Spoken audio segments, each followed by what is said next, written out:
Good morning, everybody. It is a pleasure to welcome everybody to the 16th International Federation on Aging Conference here in Bangkok, Thailand. My name is Seth Ginsberg, and I'm the co-founder and president of the Global Healthy Living Foundation, a 25-year-old nonprofit I started from a dorm room bunk bed with the mission to improve access to care for people with all chronic diseases.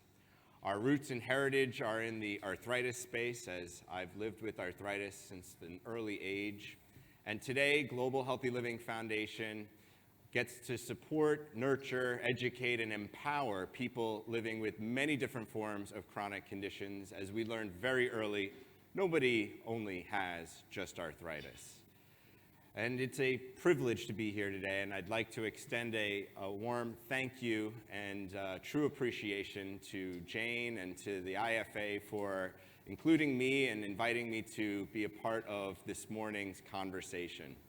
We've got an excellent discussion lined up for you today, and I'm pleased to be joined by Dr. Mark Lockman. Dr. Lockman comes to us from Canada, Toronto, Canada, but he spends an awful lot of time way north of there, which we're going to hear a little bit about today. And this is a special discussion because it's the first global cafe that we get to have in person. After years of virtual and remote global cafes hosted by the IFA, we finally get to convene together in person in this room. And to those joining at home or online, and to everybody who's able to participate, welcome and thank you for joining us. So let's get into our discussion. First, I think it's important to tell you a little bit more about Mark because he's really impressive.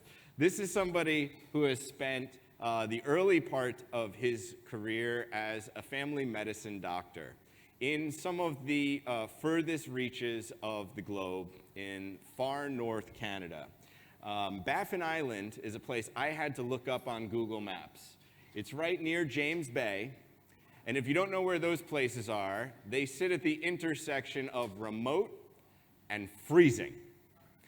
And those 10 years instilled so much in Mark and gave him the opportunity to really do and see and experience so much to then go on to focus his energy in the geriatric psychiatry space where he has the opportunity to visit with people on a daily basis when he's not serving as the Vice President of Medical Affairs for Sinai Health in Toronto.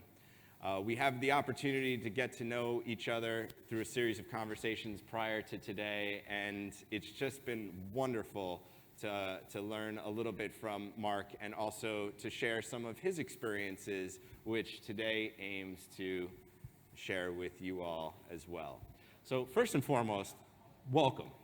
Thank you. It's wonderful to be here.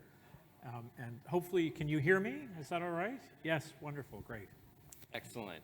So we're going to talk a little bit about what it's like to age with dignity and what it's like to grow older in a healthy, happy way. That's a big task, and that's a huge discussion topic, but I know it's something all of us have in common, this relentless desire to age gracefully and to age with dignity so that all of us can live our best lives. So from your perspective, and you get to have a very unique perspective, tell us a little bit about what it's like to age gracefully in the far north reaches of Canada. Thank you. And as we get started, I'm so inspired by Kairos and what's just unfolded. We're going to do something that's never been done in Thailand. I'm pretty sure, I'm not 100% sure of that. But what we're going to do is a very brief mindfulness exercise. And I want to take you with me to Baffin Island. And what I'm going to ask you to do is to actually close your eyes.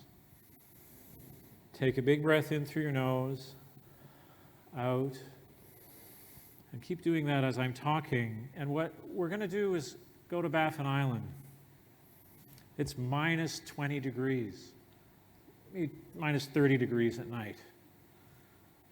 there's no light. There hasn't been the sun for months, because in the high Arctic, the sun goes away in the deep winter and it comes back around the winter solstice in January. And what we're going to do is we're going to walk from the hospital where I used to work. And it's about 3 in the morning, because a young woman just had a baby, as one always does at 3 in the morning. And we're walking, it's completely dark, we're walking on the ice, well, the snow on the road.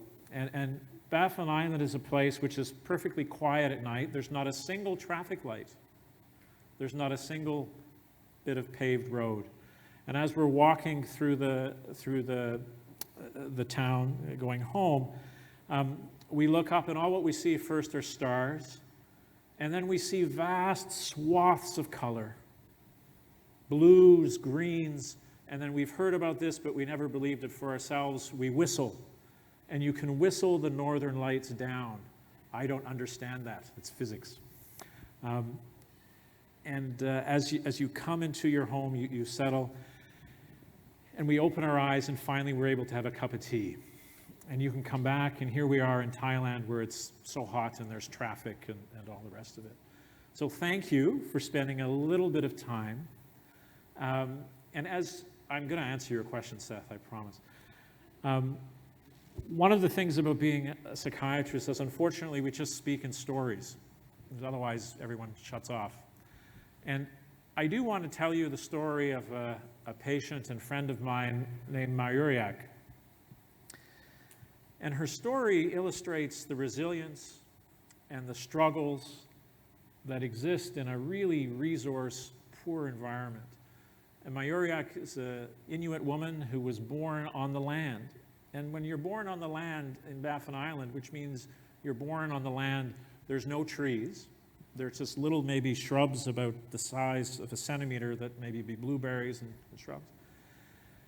She was born in 1946. She was forcibly settled into a community by the Canadian government.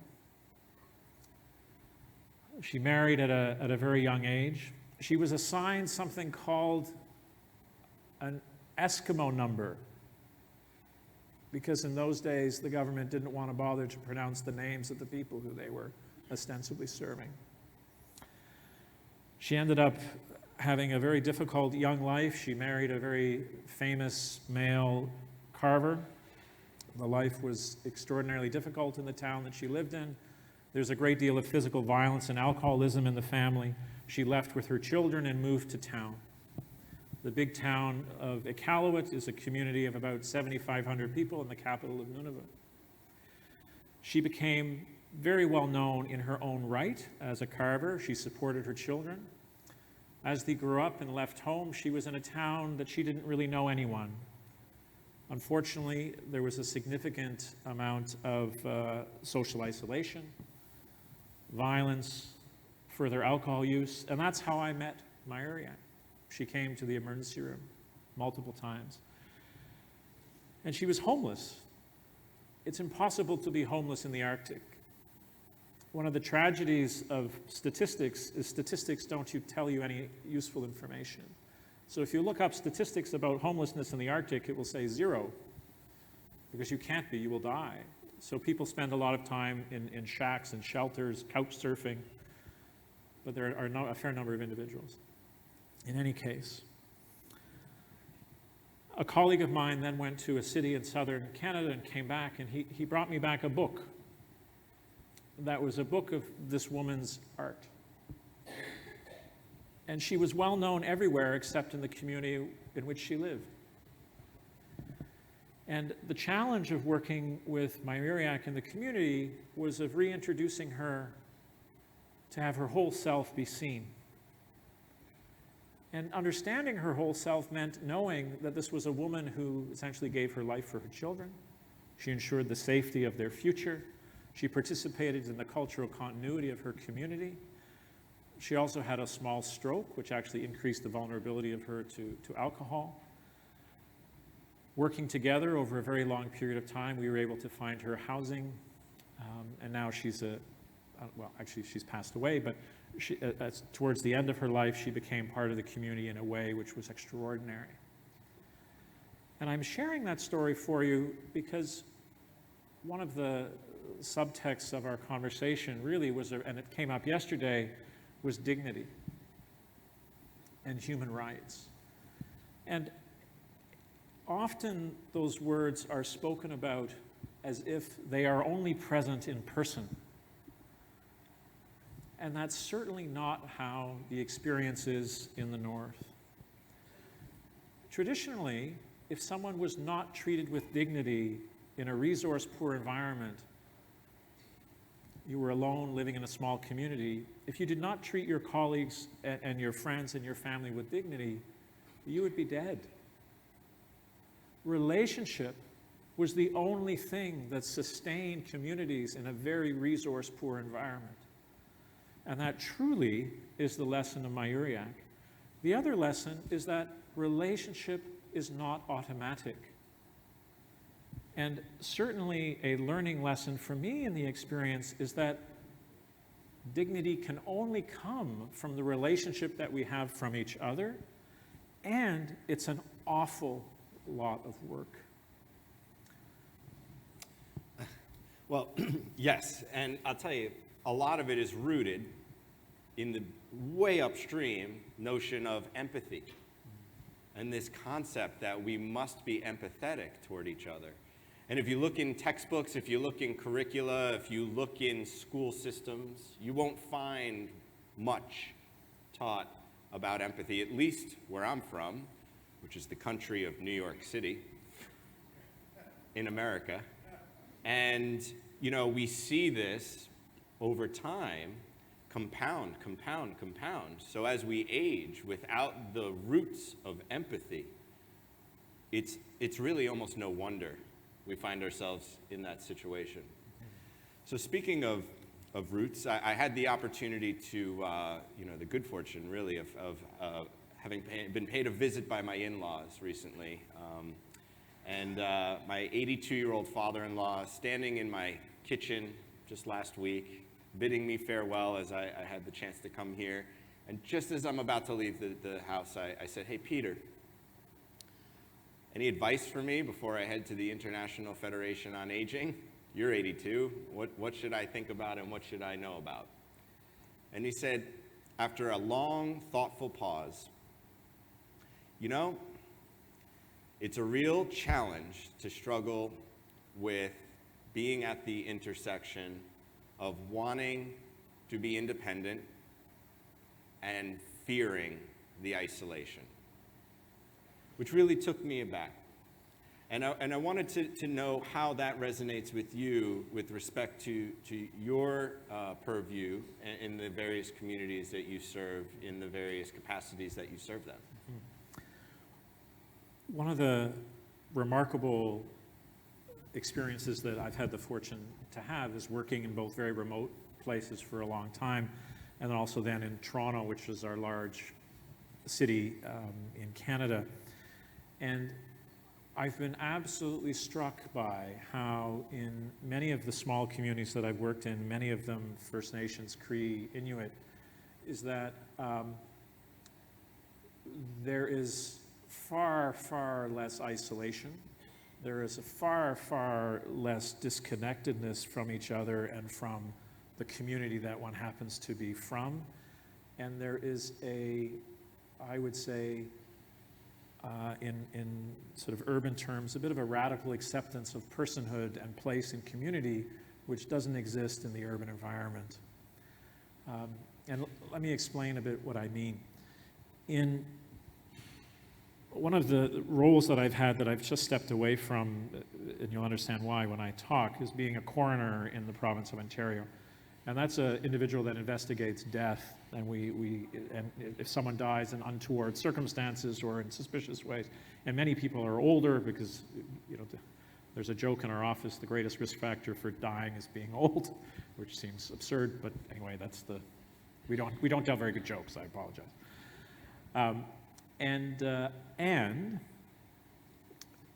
one of the tremendous blind spots of our healthcare system is that we don't see the people we don't see.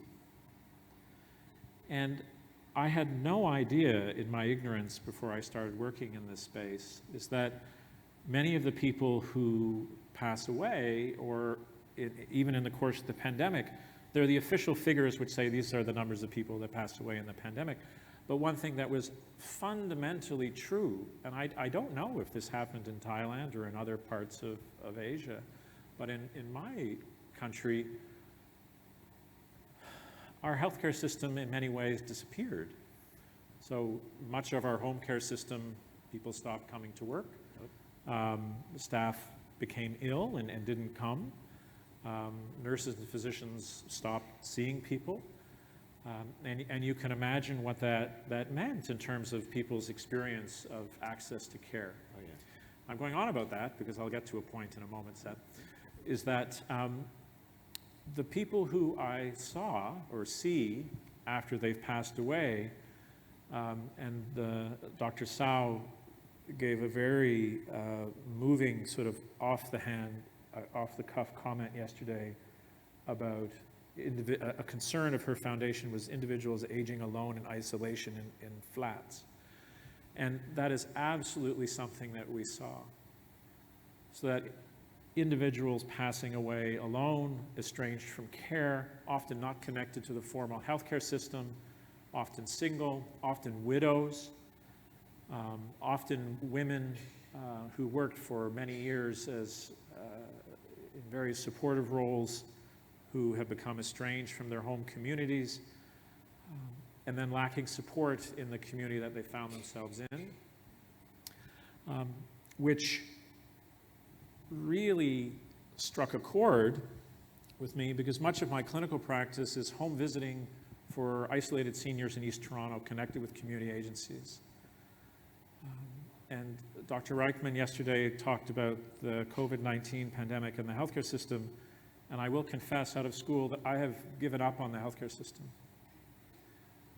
I prefer to work with our community agencies, and particularly our housing providers, specifically because the ethos of our community agencies, and more specifically, the ethos of our housing providers is you cannot be discharged. You can't suddenly not belong. And the ethos of healthcare traditionally has been to put someone through a course of treatment and then discharge you. And yes, there's hand-waving and lip service in terms of how we approach non-communicable diseases, but at the end of the day, in my experience, the hospital system would like to discharge you once your acute illness is finished. Which is a long way of saying that care for older people and preserving social relationship will not occur in a hospital or healthcare system. It will occur within a community setting and within your own home. Yeah. So, because you mentioned it, and I think it's a great bridge here, let's talk a little bit about this pandemic. Once in a lifetime, we hope. But it did something to all of us, didn't it? It created this entire worldwide experience that we all collectively, no matter where you lived, no matter how you lived, no matter who you lived with, and so forth, you were affected by the pandemic. Did it age us all?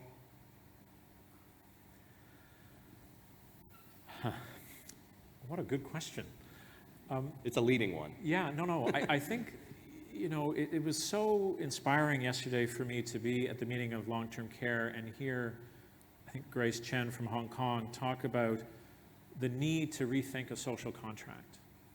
Because I actually think that's the challenge of the pandemic. And it gets very, very much into this idea of dignity.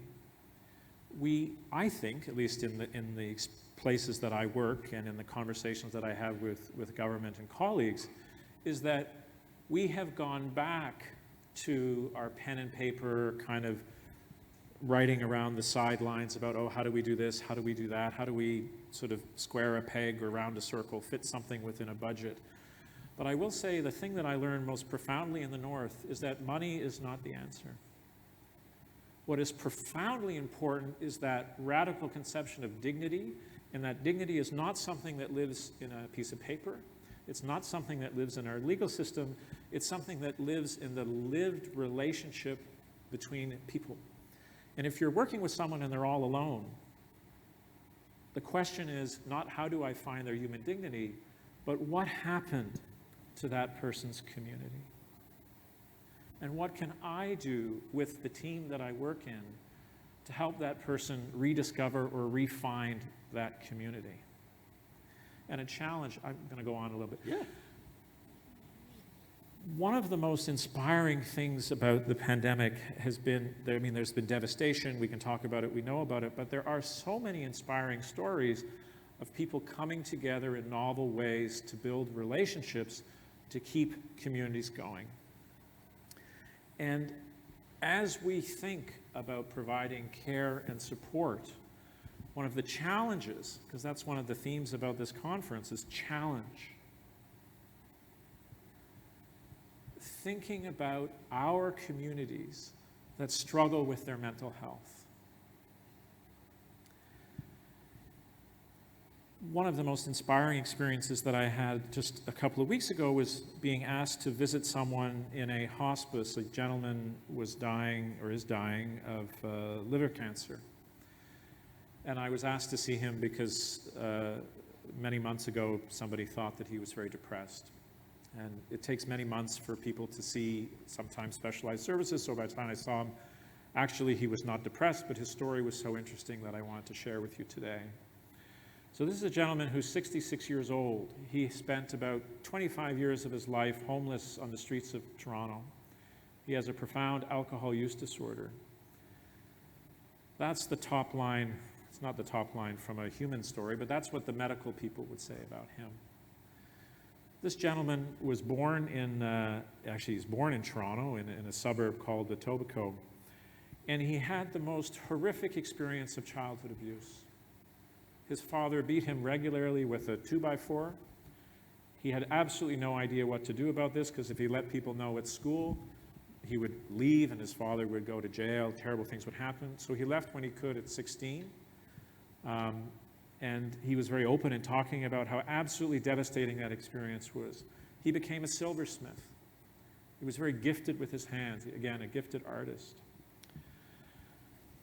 Never married, he was unable to keep work, and he found solace initially in alcohol.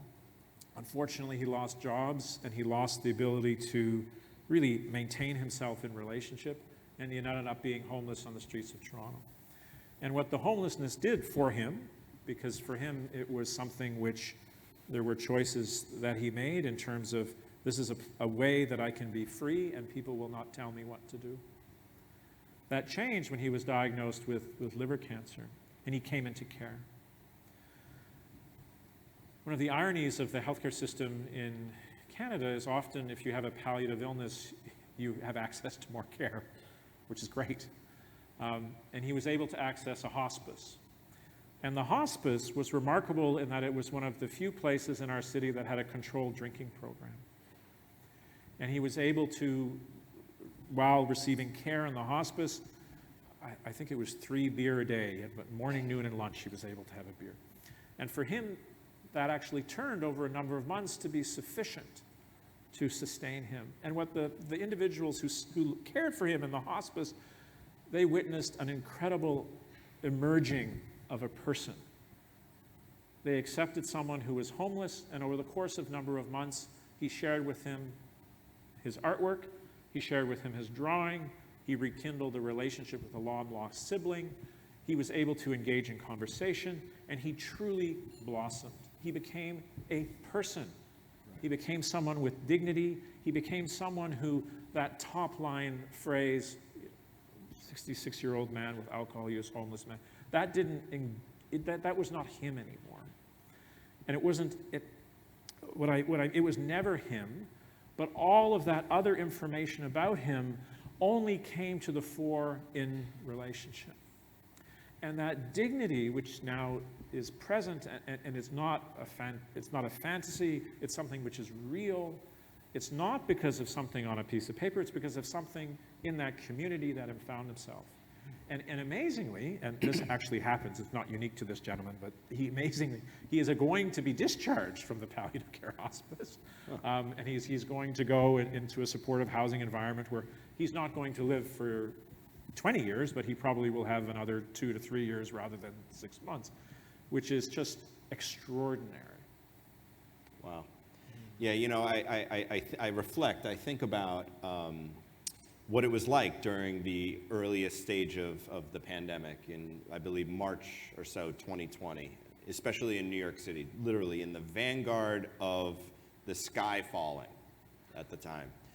And I recall, you know, waking up every day just terrified, as I think everyone would have and did, but then really being perplexed when I read that everything was shutting down except for alcohol stores, who were deemed essential. And I raised an eyebrow and I thought, well, isn't that weird? and it created this kind of dual sense of like appropriate versus right. And it blurred the lines very quickly. And, you know, Global Healthy Living Foundation, we represent millions of patients living with chronic diseases, autoimmune conditions, inflammatory conditions, and many others. And our communities were truly among the most vulnerable, truly the most high-risk, vulnerable populations world over in this early stage of the pandemic. And this vulnerability really bubbled up. And it really was a galvanizing and just a remarkable shared experience that we had.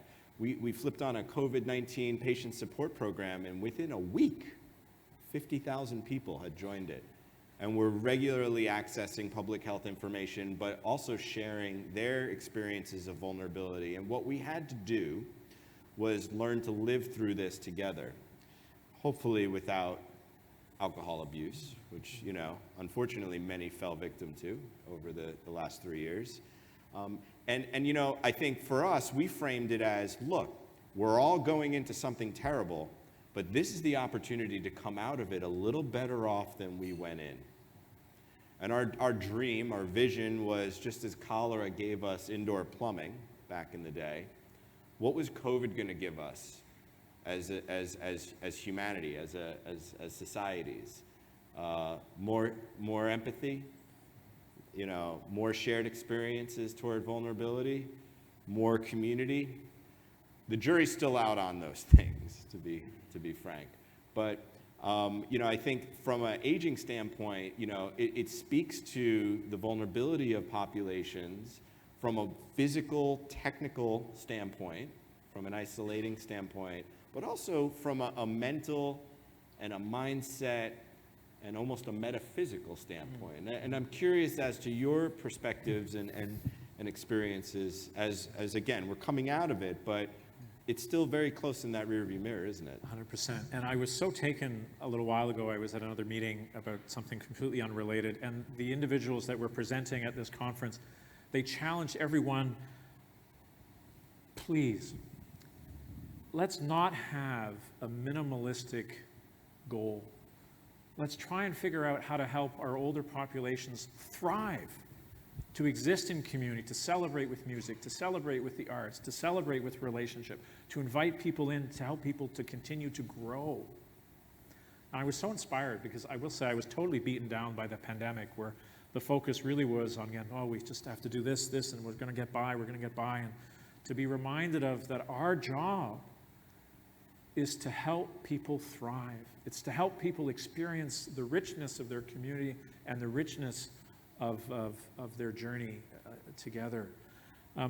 One caution that I did want to share, and I want to frame it as again, to try and be inspiring, to be inclusive of mental health as we try and build our sport experiences.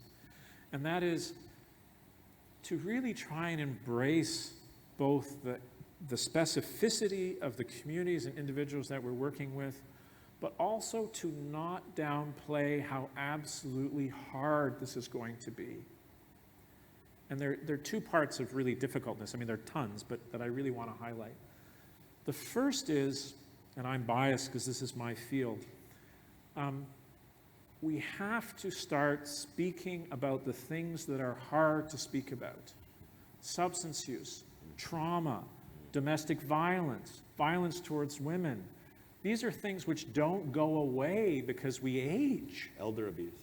These are things which are present, and we haven't figured it out in Canada. One of the most bizarre things in the little world that I work in is we have a specialized high-intensity community ACT teams, which provide psychiatric support for people with serious illness. And the first time I heard this, I didn't believe it. If you turn 65, you age out of these programs. So magically, somehow, when you're 65, you no longer have serious mental illness, and then you're sort of discharged into the universe. I don't know quite what they think is going to happen, but people aren't doing that out of meanness, although it seems ridiculous, it's because there's so few resources. But it really is this fantasy that somehow as we age, we lose some of these concerns.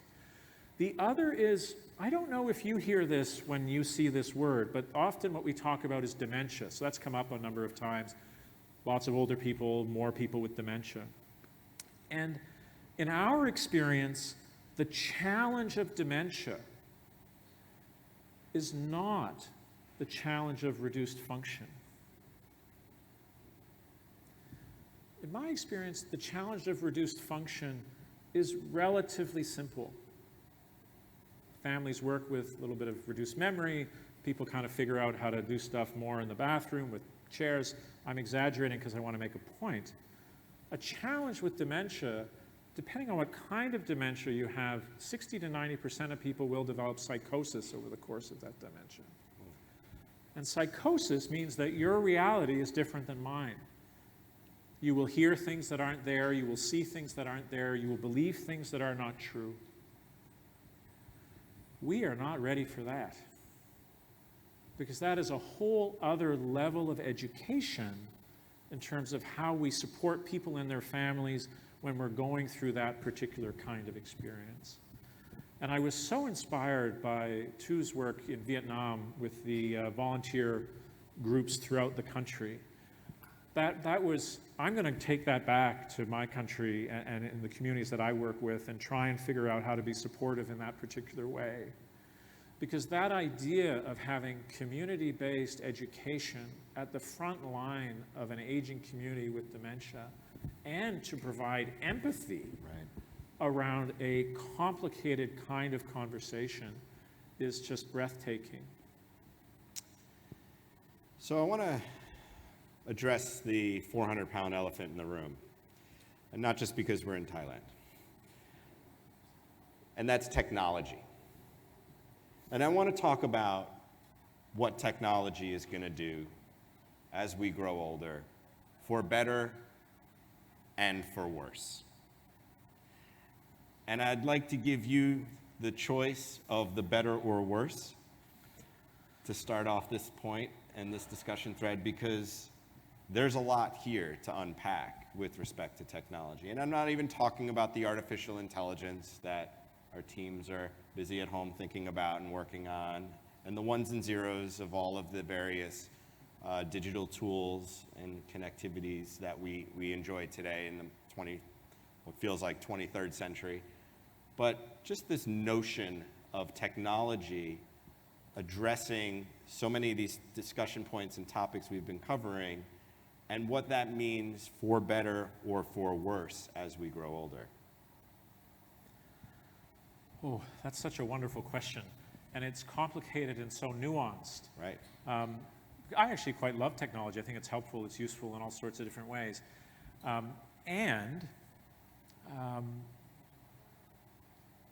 What it cannot do, although some people will disagree with me, what it cannot do is initially develop a relationship. Right. And there was a question posed the other day about, as one thinks about managing complex chronic illness, when does one intervene? When actually is the point that the system, whatever it is, intervenes? And it's an excellent question. I also think it's the wrong question. The question is further downstream from that, in that how do we have a caring system that actually has enough trust within the system that when an intervention is taken by the healthcare system, that is actually accepted. Right. And trust can only exist in relationship. I use technology often. I go to do Northern Outreach, and every week, in addition to the play times that I'm in the community, I do video conferencing with people who I see. And for me, the hybrid use of that, so it's a way of extending an experience, but it's not the foundation of that particular experience, has been profoundly useful for me. The other caveat, and I don't speak about this often, but I just want to share it because it's a fear of mine. A fear that I have with technology is it's going to create, not so much that the digital divide is there, but my great fear is that technology will lead to a situation where only the wealthy will have in-person care. And that some of the technological solutions are for a large number of people. And that's such a great worry in mental health. Sure. Where really what we do is work in relationship with communities. It's unbelievable. I mean, look, we taught tens of thousands of people how to use telehealth, right, the last 3 years, and how to access, healthcare through, tele services and virtual care. But to your point, what keeps me awake at night is the fear that the algorithm will take over. And that algorithm will tell us everything about what we do and how to proceed, whether it's an acute injury or a long-term systemic chronic disease. And we cannot afford to relent to the algorithm or capitulate rather to the algorithm. And on the one hand, technology, put not to everybody, but to many, tablets and smartphones, and really gave us the opportunity to interconnect with one another. And if you haven't been on Facebook in the last few years, I recommend you do that. It's rife with lots of folks who've used that as their outlet as they've aged to network with their contemporaries. Whereas, I still believe that the sterilization of what matters most, the humanity, the interpersonalities that we get to have as humans engaging with each other, will be stripped away. And again, it's very frightening to me, because as much of a promise that technology holds is as terrifying and potentially tragic as it could be. And that's not just because the people that innovate technology are all the average age of about 12, and the people programming our lives with ones and zeros have never actually lived full lives, or maybe in the first quarter of their life, and transferring their knowledge and experience to real-world lives and experiences is again, treacherous path.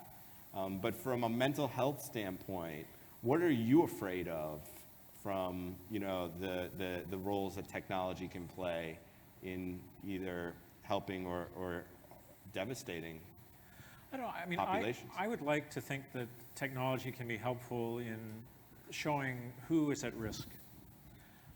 And I really think it's an opportunity for us to challenge ourselves again about what does it mean in terms of the dignity of older persons. And the challenge that I would say to the group is, how can we leave from this conference and not have that be an abstract concept? How can it be something at the center of what we do? And I think the way it becomes something at the center of what we do is we attach an action statement to that. And the action statement is that if I'm working with people who are isolated, it's not enough to say, oh, I have respect for that person. It's, let's understand why that person is living in isolation, be it poverty, sexism, homophobia, discrimination, racism, and what can we do to invite that person into community in a way that makes sense for them to recognize their whole self. And that is not hard. Well, no, that's really hard to do. And it's something, though, that we can do. So it is something that is not abstract. And I hope that's something that we're able to take away from the conference today. Yeah. Because it's been actually an absolute delight for me to meet people from all over the world who are caring and sharing in the space that you are. And I personally want to thank each and every one of you for the work that you do. It's inspiring that we're here today in a room after 3 years of what we've gone through. But before that, it wasn't as if everything was perfect. Far from it. It was a challenge, and it continues to be a challenge. And this, I think, is an opportunity that we have to reinvent our care systems for aging people. One last intersection notion I wanted to bring up before we open to some questions, and that's this intersection of growing older and being frail from a musculoskeletal standpoint, the frailty of our bones and our joints, which we know all too well and are familiar with, and the millions of people with low bone density that we really need to encourage to protect and or their osteoarthritis, et cetera. But also the frailty of their mind, the frailty of their souls as they age, which gets far less attention. And there certainly isn't a DEXA scan to measure that. But from your standpoint, what happens at that intersection of the frailty of one's mind and body? I think I have two answers to that question. The first is that everybody in every community who we work with is unique. And when I work with somebody, I actually don't expect them to tell me their life when I sit down and ask me, tell me about your life. I expect that there's going to be time that has to unfold for me to sit and have a chat over a cup of tea. I've changed my whole practice, so I only do home visits now, because I found when I see people in my clinic, it was totally irrelevant. So I go to where they are, we have a cup of tea, and then gradually I'll ask a question. The other thing that I've started to ask, and this gets to exactly what you were asking me about, is I will ask people. And it will be different for absolutely everyone. What is it that is important for you to stay at home? What is important or what are you very, very much afraid of? And Dr. Sao the other day gave a lovely story about the seaman from Singapore. And it was important for him to go meet with his buddies and have beer and then fall in love. And it was a wonderful story. And unless you know the specifics of that particular experience, you don't know. And I guess that's actually a wonderful way to end. That's my appeal, is that older people, just like all of us, are not homogenous in their fears and expectations. And what may be important to one is completely different from somebody else. And if we can get ourselves out of this ageist assumption that just because I'm still getting a younger healthcare professional, that I somehow am expert in somebody else's life, an absolute fallacy. The person who you're working with, the community who you're working with, is expert in their own experience. And how can we support them? Share some information about mental illness, psychosis and dementia. Please stop drinking. Please, don't do this. Let's have a conversation. I'm not going to tell you to eat your vegetables if you're 80 and you don't want vegetables. I don't care. But the thing that I would ask you to do, and you were already doing it, is just show up. Yeah. And show up in relationship. Yeah. To be your best self. That's great. Well, Jane gave us 2 hard and fast rules. One was don't wear a suit and tie. And the other was be a little disruptive, just get out there. And so this is the be a little disruptive, just get out there portion of our Global Cafe, where you all can share what's on your mind, questions you might have for Dr. Lockman, or anything else that you'd like to raise here. We've got some folks who have some microphones, and I see a hand or two up here, which is wonderful.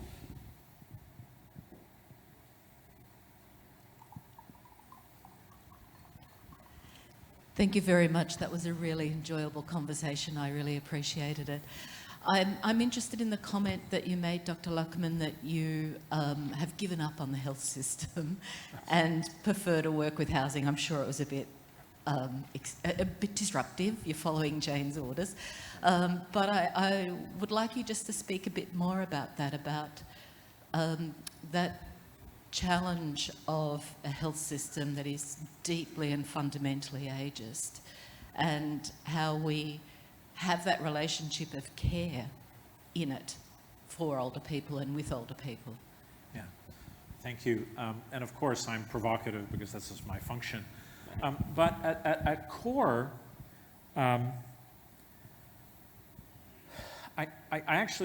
it's not that I've given up on the health, and so I'm the vice president of medicine at a large academic hospital in downtown Toronto. So I am the Borg, I'm deeply ensconced in the healthcare system.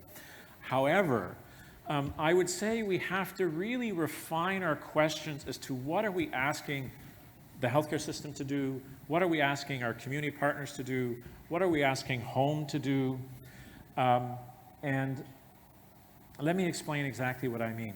So I think the healthcare system is excellent at doing healthcare. So people are excellent at getting an angioplasty, excellent at getting their hip replaced. What we're not particularly good at is understanding the hopes, values, and dreams of patients and families as they're going through that particular experience. The other thing is that I think whether you're in a private or public system, the healthcare system is just not equipped to have people thrive in community, because it's not what we do in those four walls. What I do think the healthcare system can do, but it's profoundly difficult for, at least in my experience, the organizations that I work with, is to learn a vast amount of humility.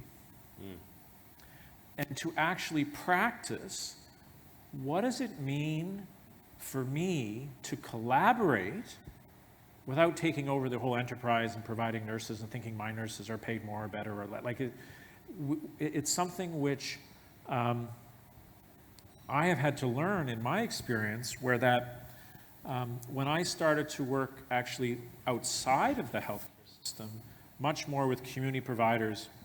There's a wonderful community provider in East Toronto called Wood Green Community Services, and they're a housing and social service provider. And I went to say, hello, I'd like to work with you. Fine. They go, how nice. And we don't believe you. Who are you? And they took me on a tour of their facility. And I walked in, and they showed me multiple buildings and supportive housing environments, 24-hour care environments. And I was absolutely shocked at the strength in that sector. Inadequately funded, inadequately resourced, and in the creativity of that community social group, which has been existent for more than 100 years, they've been able to do an incredible amount of work. And it's a privilege for me to work in a collaboration. But the traditional work in a hospital setting is, we are going to have a program, it's going to be an outreach program, we're going to sort of do our thing, and other people have to adapt to us. I think that model of interaction is, so 18th century. And how we actually figure out how to be real partners is an absolute challenge.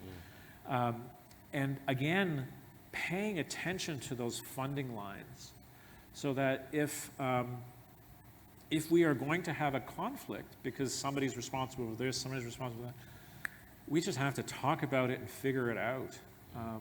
But in the low funding environments that we work in, there's so much competitiveness around trying to access funds to do something, not really to do what we want to do, but to sustain the nature of the enterprise. My hope with COVID is that it sort of shifted that a little bit. I will say, in the coroner's office, we see an awful lot of death, and we see an awful lot of the people who are just not served. And I think it's incumbent on the healthcare system to actually swallow a fair bit of humble pie, and to figure out how to actually exist with our community partners, which have made a commitment to not abandon people, because that's where the housing is, that's where the space is. And from a governmental standpoint, we've always evangelized. When we look at healthcare the way we look at defense, we'll be healthier.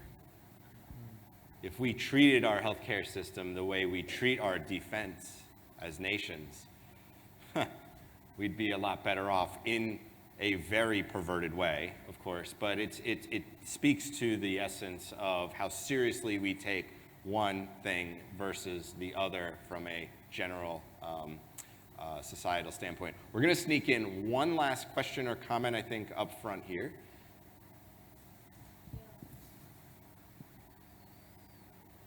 It's on.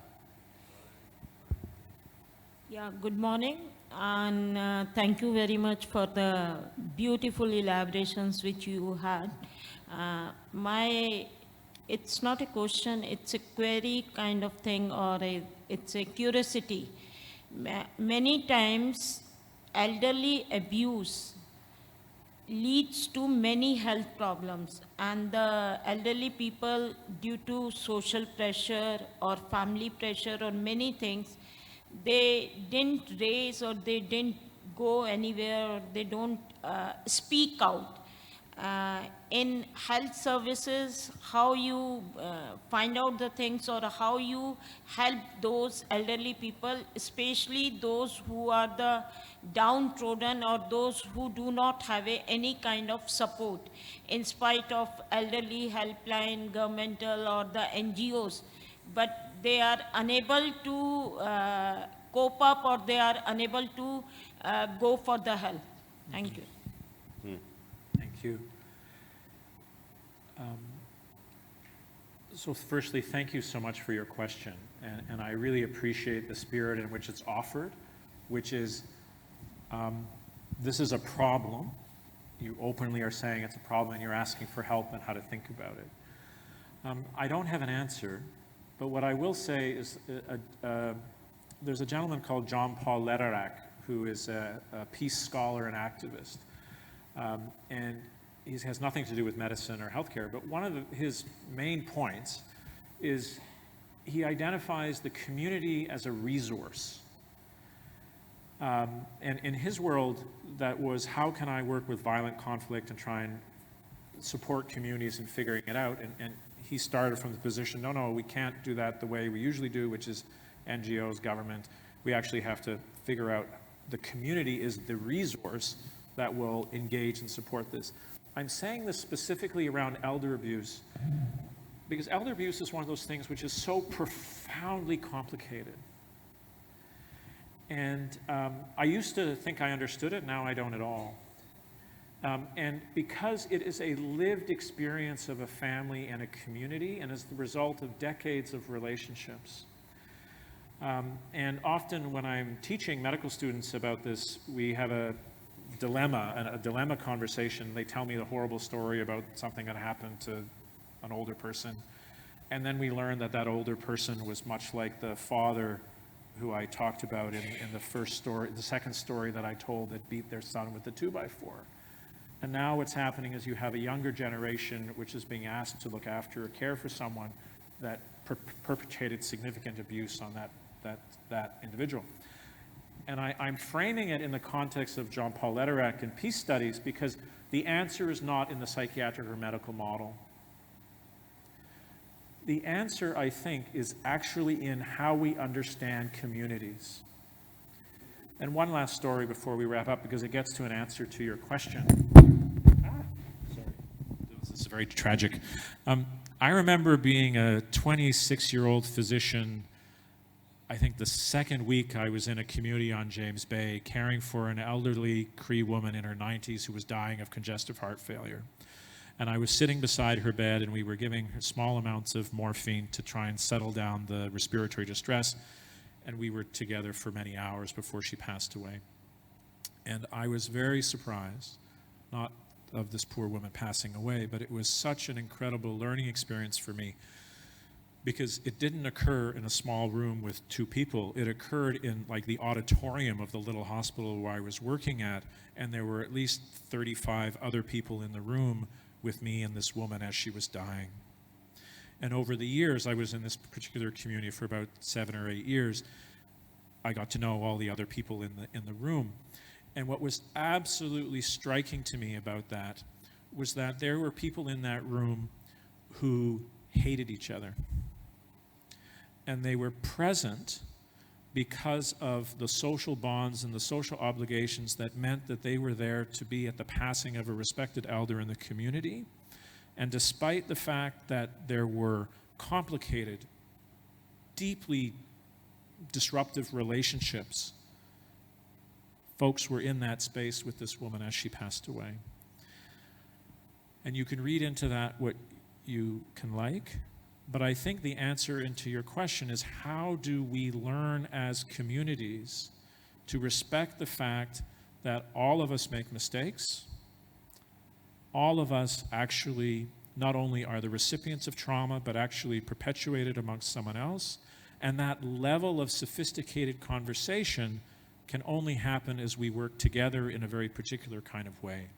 That's sort of far beyond the context of this particular conversation, but I'm really grateful for your question.